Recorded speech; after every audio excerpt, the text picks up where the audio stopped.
केंद्रीय मंत्री शिवराज सिंह के साथ चाय की चुस्कियां लेते इस चेहरे को तो आपने पहचान ही लिया होगा। वैसे तो ये पहचान के मोहताज नहीं है। जी हाँ, ये है पूर्व मंत्री दीपक जोशी, जो पिछले साल प्रदेश में हुए विधानसभा चुनावों के दौरान बीजेपी को छोड़कर कांग्रेस में चले गए थे, लेकिन अब इनकी दोबारा से घर वापसी हो गई है। दीपक जोशी ने केंद्रीय कृषि मंत्री शिवराज सिंह चौहान की मौजूदगी में फिर से भगवा थाम लिया है। बुधनी में बीजेपी प्रत्याशी रमाकांत भार्गव के प्रचार के दौरान केंद्रीय मंत्री शिवराज सिंह चौहान के सामने ही दीपक जोशी ने फिर बीजेपी की सदस्यता ली। घर वापसी करते ही शिवराज चौहान और दूसरे नेताओं के साथ मंच पर चाय की चुस्कियां लेते दिखे। दीपक जोशी के मुताबिक वो अपने घर में वापस आए हैं, इसीलिए उन्हें कोई आश्चर्य नहीं हो रहा।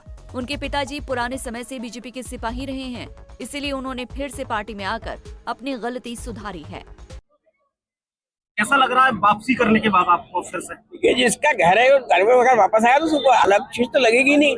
हाँ, घर से बाहर रह के जो अलगपन महसूस हुआ उसको वापस अपनी मेहनत से भरपाई करने की पूरी कोशिश करूंगा। वापसी करने के बाद क्या विजन रहेंगे आपके? देखिए, मैं तो जनसंघ के जमाने का परिवार हूँ। मेरे पिताजी, मेरे सहयोगियों ने, मेरे साथ वालों ने, शिवराज जी तक ने 30-40 साल हम लोगों ने साथ काम किया।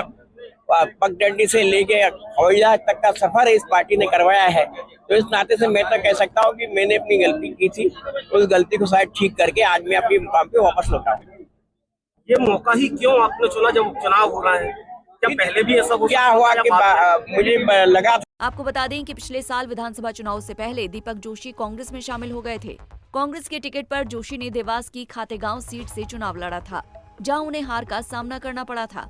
दीपक जोशी विधानसभा चुनाव में देवास की हाट पिपालिया सीट से टिकट की मांग कर रहे थे, लेकिन बीजेपी ने टिकट नहीं दिया था। नाराज होकर दीपक जोशी ने पार्टी छोड़कर कांग्रेस ज्वाइन कर ली थी, लेकिन अब नांदनेर में आयोजित एक कार्यक्रम में फिर से भगवा पार्टी की सदस्यता ली।